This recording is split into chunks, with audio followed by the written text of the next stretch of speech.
J'adore poser cette question quand je suis en formation, et du coup je vais faire un petit jeu avec vous là tout de suite.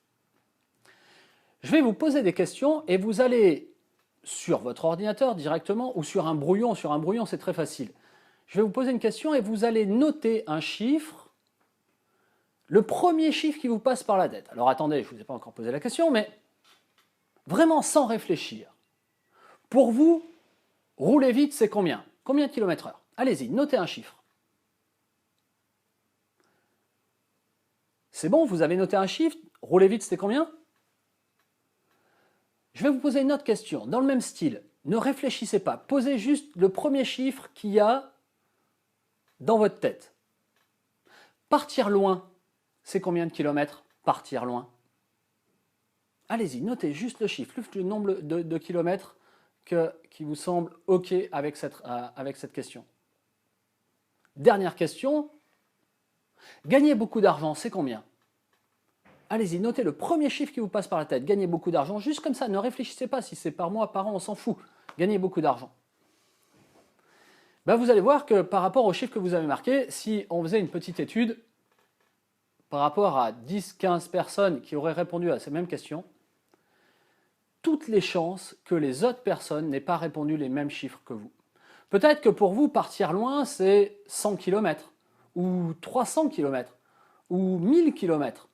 Peut-être que partir loin, pour vous, c'est 10 000 km. Et vous voyez, il n'y a pas de bonne ou de mauvaise réponse. Il y a juste que partir loin, pour un certain nombre d'entre nous, ça sera partir à 100 km, et puis d'autres, ça sera partir à 10 000 km, suivant notre histoire, notre vécu, notre relation. Gagner beaucoup d'argent, pour certains, ça sera, je ne sais pas, peut-être 2 000 € par mois. Pour d'autres, ça sera 1 million. Pour d'autres, gagner beaucoup d'argent, ça sera 5 000 € par mois. Peut-être pour d'autres, gagner beaucoup d'argent, quand ils vont avoir pensé à un chiffre comme ça, ils auront mis 10 millions. Donc du coup, vous voyez bien que gagner beaucoup d'argent, partir loin, rouler vite, ça ne veut rien dire au fond. Ça veut juste dire quelque chose par rapport à votre vécu, par rapport à vos filtres, par rapport à vous-même. Mais que dans l'absolu, ça ne veut rien dire. Si je suis capable de comprendre ça, alors effectivement, je vais pouvoir adapter ma communication aux autres. Et effectivement, la communication va dépendre de notre perception. Dans un autre cours, je disais que si j'ai en face de moi un 6 qui est dessiné, la personne qui est de l'autre côté, elle, va voir un 9.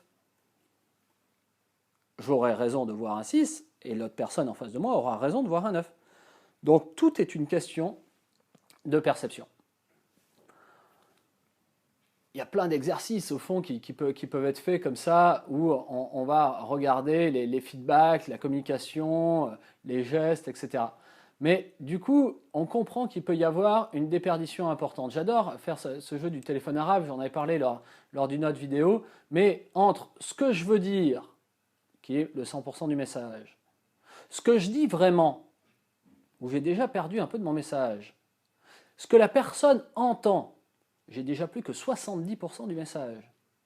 Ce qu'il croit comprendre, justement, par rapport à ses fils, par rapport à son vécu, ce qu'il comprend vraiment, 50% du message. Et ce qu'il va retenir, et au fond, ce qu'il va répercuter de ce message, il restera 10% du message.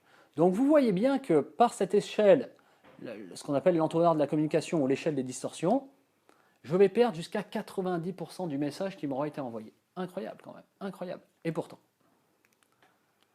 En conclusion, je dirais que l'observation, l'écoute, l'attention facilitent la compréhension des dysfonctionnements des situations de communication.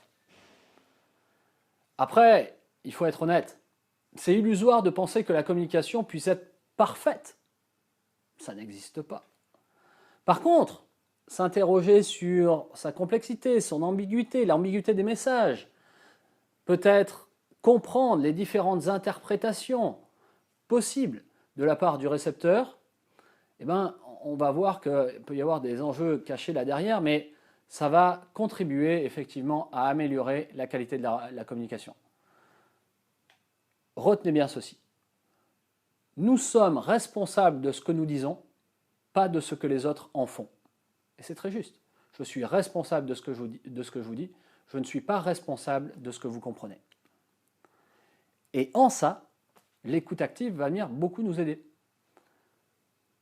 Je vais vous écouter pleinement, avec attention, mais aussi je vais vous écouter physiquement, et puis je vais aller plus loin.